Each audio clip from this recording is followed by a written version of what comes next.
오늘 본문의 말씀을 가지고 바른 믿음 5번째 예수 안에 거하는 삶이라는 제목으로 함께 말씀을 나누도록 하겠습니다. 어저께 행복 아카데미 힐링 캠프가 있었는데요. 여러분들 기도 많이 해주셔서 귀한 은혜가 많이 있었고요. 또 참석하시는 많은 분들 가운데 또 하나님의 은혜가 넘쳐나는 귀한 시간이었습니다. 여러분 기도해 주셔서 감사하고 또 앞으로 한 학기 동안 진행되어지는 모든 시간마다 하나님께서 늘 동행해 주시기를 여러분들이 계속해서 기도해 주시면 감사하겠습니다. 한 가지 예화를 말씀드리고 설교를 시작할까 합니다. 차들이 많이 다니는 큰 길에 싸움이 벌어졌습니다. 두 운전자끼리의 싸움이었습니다.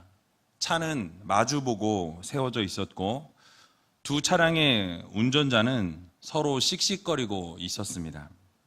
한 운전자는 아저씨였고요. 다른 한 운전자는 아줌마였습니다. 벌써 웃으시네요. 죄송합니다. 욕이 나올지도 모르니까. 먼저 아저씨가 이렇게 말합니다. 아이 정말 옆에 내가 운전도 못하면서 집에서 밥이나 하지 뭐하러 차를 끌고 나왔어? 이렇게 얘기했어요. 그러자 아줌마 하는 말, 야, 안 그래도 쌀 떨어져서 나왔다. 이렇게 얘기했대요.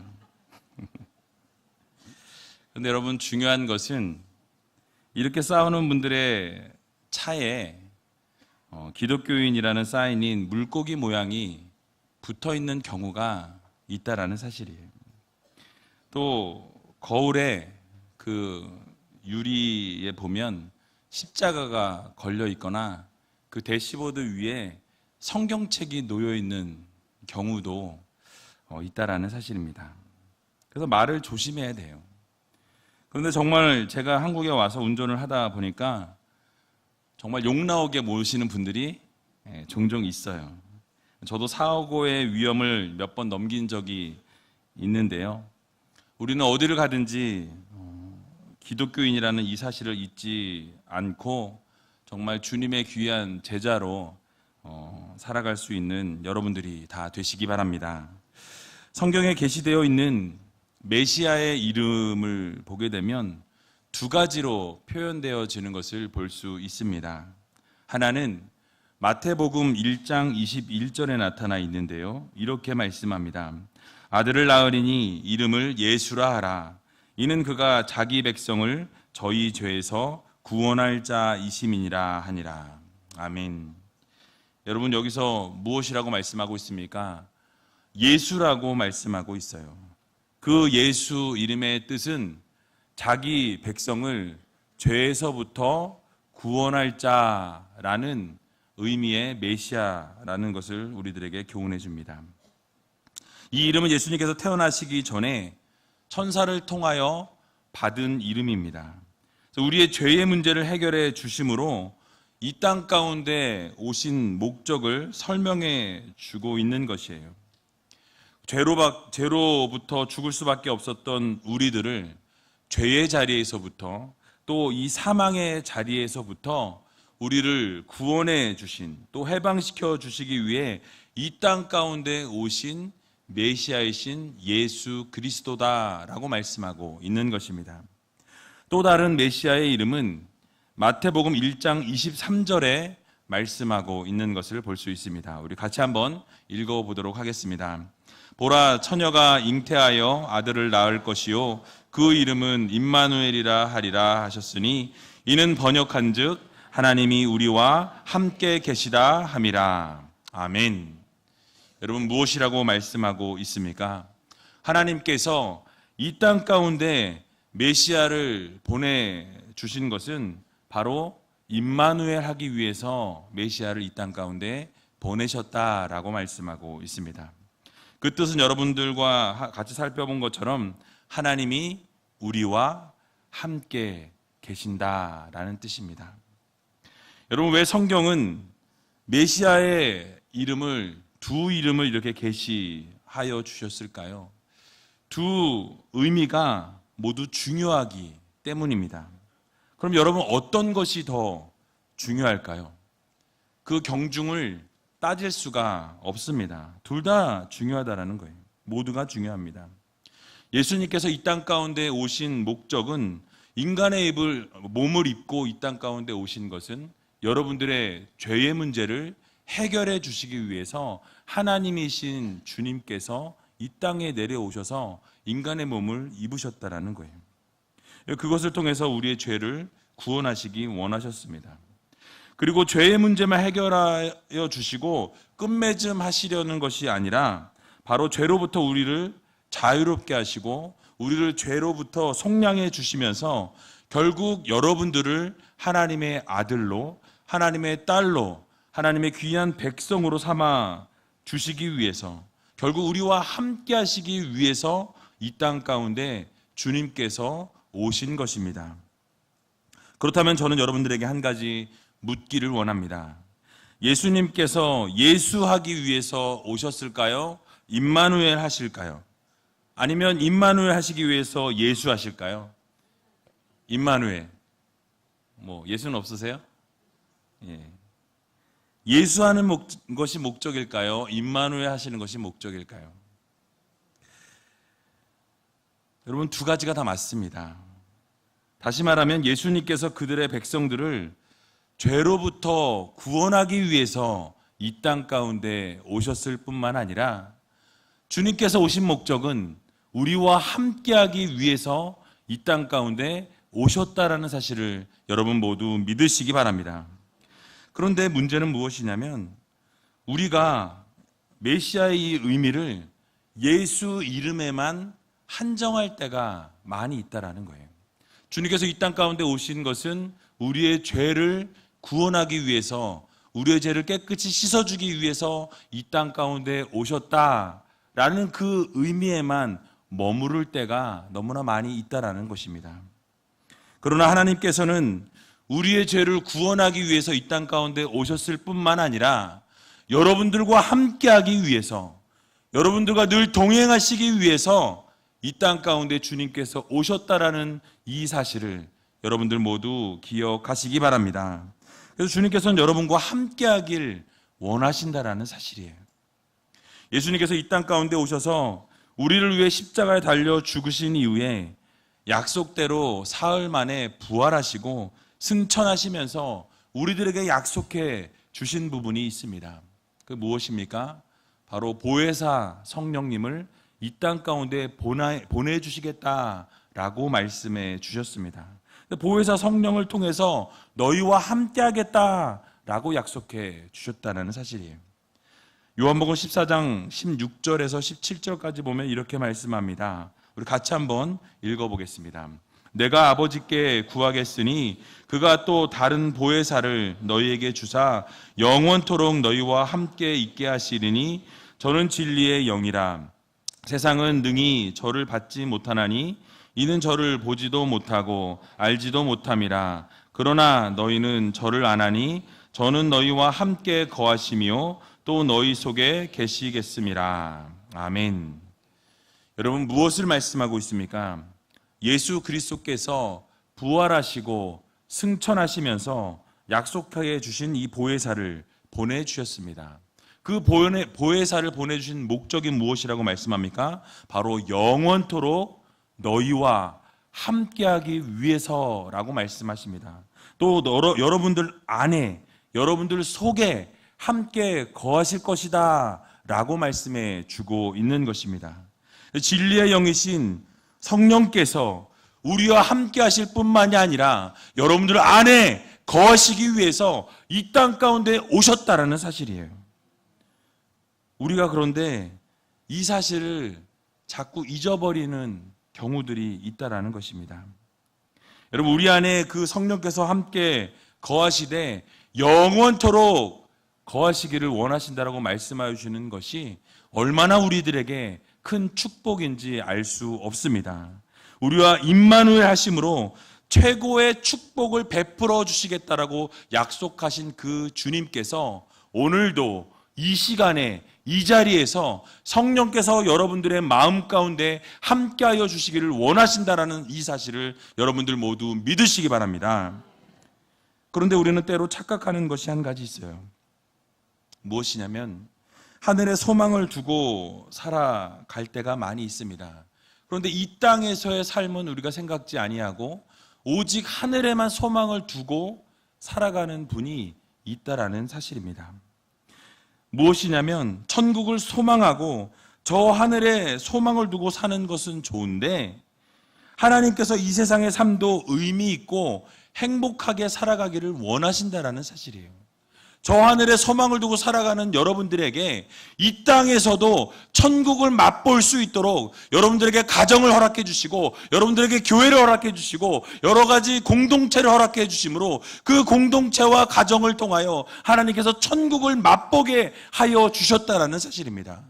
저 천국을 바라보면서 우리는 이 땅에서의 삶 가운데서도 천국을 경험하면서 살아가기를 주님께서는 원하신다라는 거예요.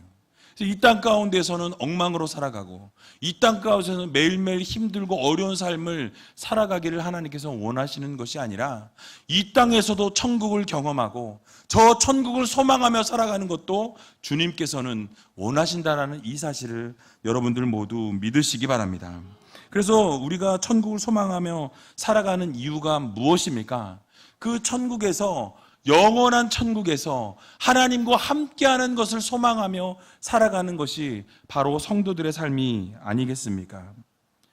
그러면 그 천국을 소망하면서 살아갈 때 우리가 이 땅에서도 주님과 함께하는 것을 소망하며 살아가야 한다는 것을 여러분 모두 기억하시기 바랍니다.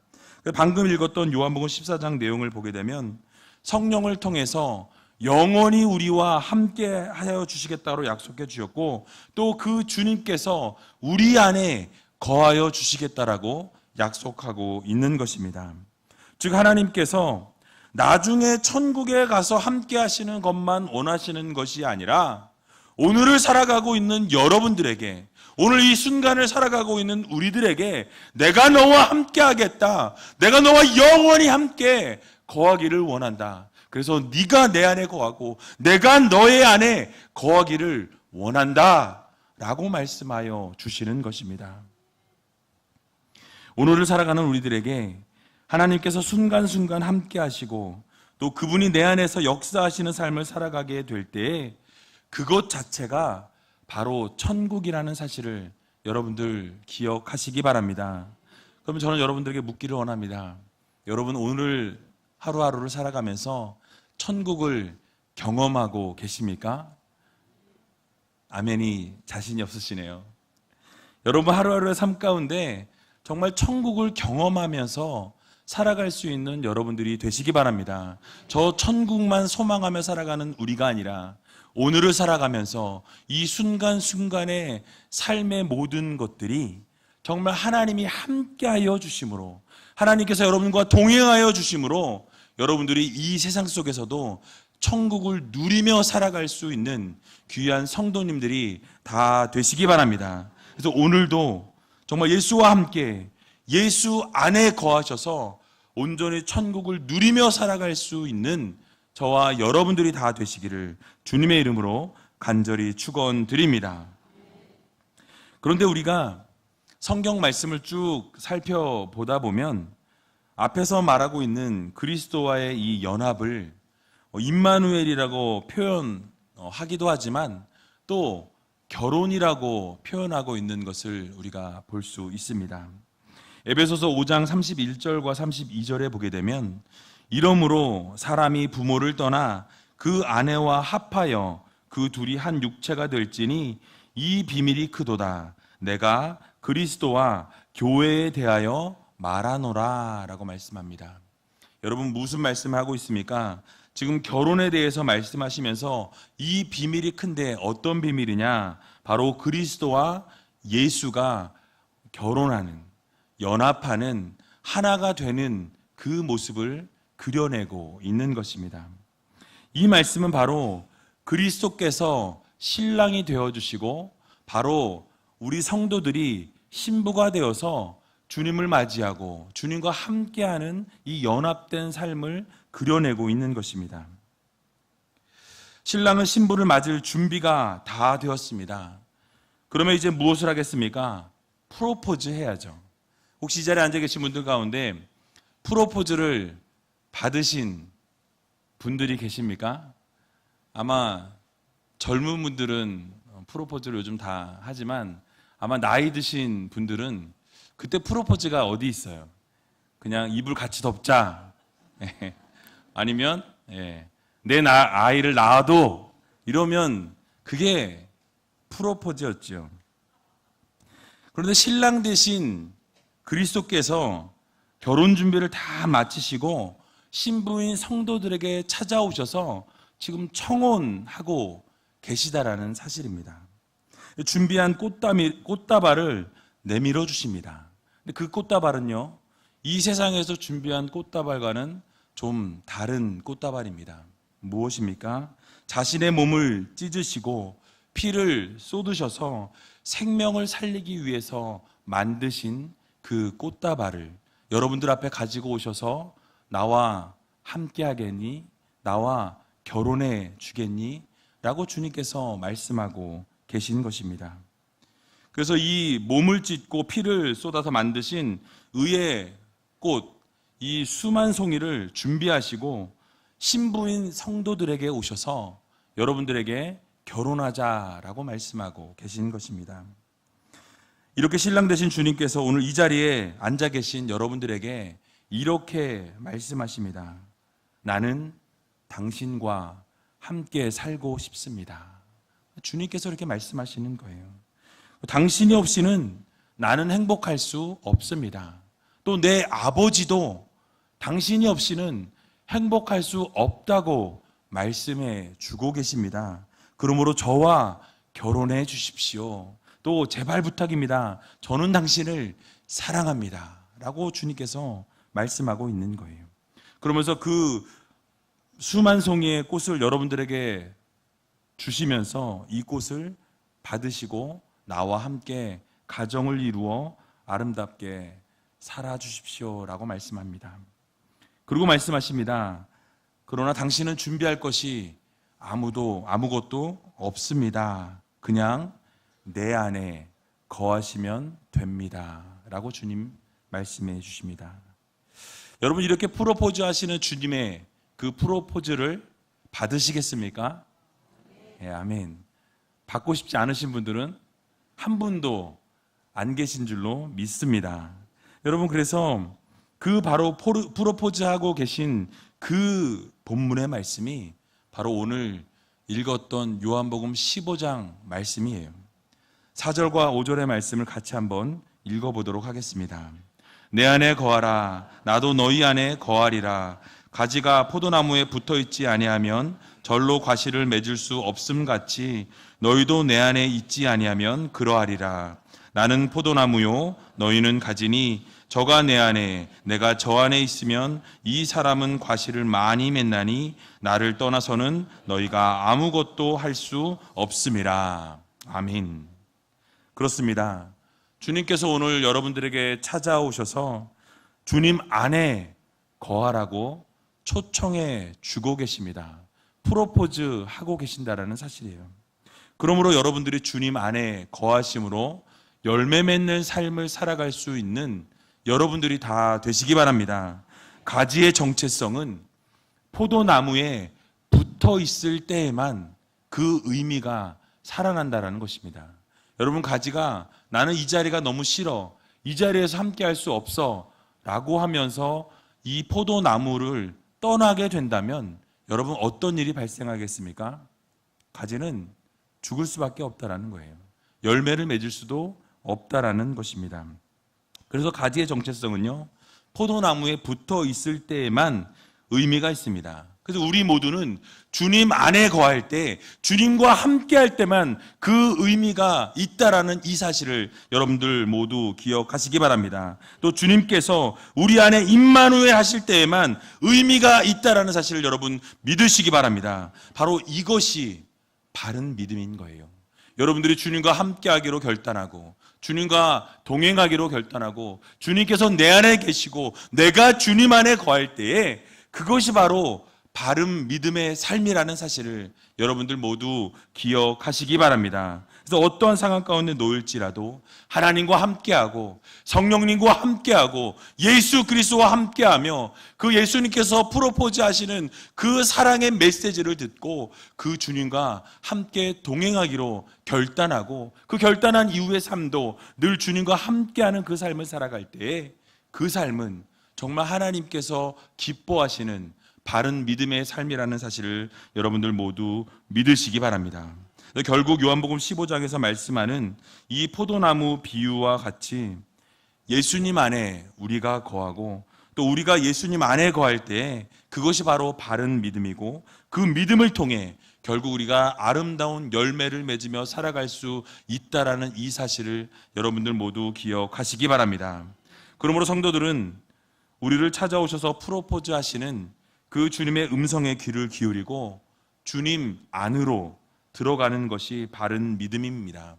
그래서 이 바른 믿음은 결국 임마누엘 하시기 위해서 오신 그 주님 안으로 들어가서 그 주님과 함께 믿음 생활하고 어떠한 상황과 형편과 역경과 힘든 상황 속에서도 그 믿음이 흔들리지 아니하고 주님 안에 계속해서 거하는 것, 그것이 바로 바른 믿음이라는 이 사실을 여러분 믿으시고 온전히 바른 믿음으로 신앙생활하며 살아갈 수 있는 여러분들이 다 되시기 바랍니다.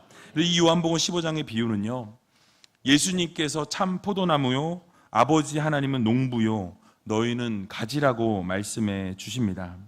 이 비유의 핵심 포인트는 포도나무와 가지와 농부가 따로 떼어서 생각할래야 생각할 수 없는 관계라는 거예요. 늘 하나님과 주 예수 그리스도와 우리 성도가 연합되어서 늘 함께 하는 그런 삶을 살아가야 한다는 것을 우리들에게 말씀하고 있는 것입니다. 말씀드린 것처럼 가지의 운명은 포도나무와 하나 되는 것이며 또 포도나무가 없는 가지는 아무런 의미가 없다라는 것을 말씀하고 있습니다. 그러므로 가지인 우리는 주님 안에서만 그 의미가 발견되어집니다. 중요한 것은 주님께서 먼저 찾아오셔서 여러분들에게 프로포즈 해 주셨다라는 사실이에요. 그래서 주님께서 일방적으로 프로포즈 하시고 우리 안으로 들어오시는 것이 아니라 주님께서는 여러분들의 대답을 기다리고 계신다라는 것입니다. 여러분들이 예 주님, 주님과 함께 하기를 원합니다. 주님과 동행하기를 원합니다. 내 안에 오셔서 나를 다스려 주시고 나의 주인이 되어 주시옵소서 라고 이 고백하기 전까지 주님께서는 문 밖에서 여러분들의 마음의 문을 열기까지 참고 인내하고 기다리신다는 사실이에요.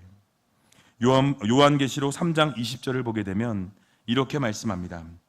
볼지어다 내가 문 밖에 서서 두드리노니 누구든지 내 음성을 듣고 문을 열면 내가 그에게로 들어가 그로 더불어 먹고 그는 나로 더불어 먹으리라. 아멘. 여러분 문 밖에 서서 기다리시는 그 주님을 여러분 맞이하시기 바랍니다. 주님께서 문을 두드리시는 이유가 무엇입니까? 바로 임마누엘 하시기 위해서라는 거예요. 여러분 마음속에 찾아오셔서 함께 하시기 원하셔서 여러분들의 마음 가운데 기다리시면서 마음의 문을 두드리며 나와 결혼해 주겠니? 나와 함께 해 주겠니? 나와 동행해 주겠니? 주님께서는 오늘 이 순간에도 여러분들에게 초청하고 계신다라는 사실입니다. 그러므로 사랑하는 위즈엘교회 성도 여러분, 예수 안에 거하심으로 바른 믿음으로 설 수 있는 여러분들이 되시기 바랍니다. 주님 안에 거하시기 바랍니다. 예수 안에서 행하시고 예수님과 함께함으로 모든 삶이 정말 진정 하나님께서 아름답게 생각하시고 기뻐하시는 삶을 살아갈 수 있는 여러분들이 다 되시기 바랍니다. 말씀을 정리합니다. 바른 믿음에 대해서 5주 동안 우리가 살펴보았습니다. 하나님께서 말씀하여 주실 때 그 말씀대로 순종하면서 죄의 자리로부터 떠나라 말씀하시면 우리가 그 말씀대로 떠나는 것, 그것이 바른 믿음이라 말씀드렸습니다. 또 하나님께서 하나님보다 더 사랑하는 것이 있다면 그 모든 주인을 바꾸어서 주님께 나아가라고 말씀하여 주신 그 말씀, 그래서 주인을 바꾸는 것, 그것도 바른 믿음이다라고 말씀드렸습니다. 또 하나님께서 말씀하실 때 내 생각과 다를지라도, 내 의지와 다를지라도 주님께서 말씀하여 주시면 그 말씀대로 따르는 것, 그것도 바른 믿음이라고 말씀드렸습니다. 그리고 지난주에 여러분, 하나님께서 말씀하여 주실 때 모든 온 정성과 마음과 모든 것을 하나님께 전 인격을 드리라, 모든 드림을, 또 그것도 바른 믿음이라고 말씀드렸습니다. 오늘 마지막으로 여러분의 말씀드리는 것은 바로 예수 안에 거하는 삶을 살아가는 것, 주님과 동행하는 삶을 살아가는 것, 예수님께서 내 안에 계시고 내가 예수 안에 거하는 삶을 살아가는 것도 바로 바른 믿음이라는 사실을 여러분 기억하시고, 오직 주님과 함께 동행하고 이번 한 주간도 주님과 함께하며 살아갈 수 있는 저와 여러분들이 다 되시기를 주님의 이름으로 간절히 축원드립니다.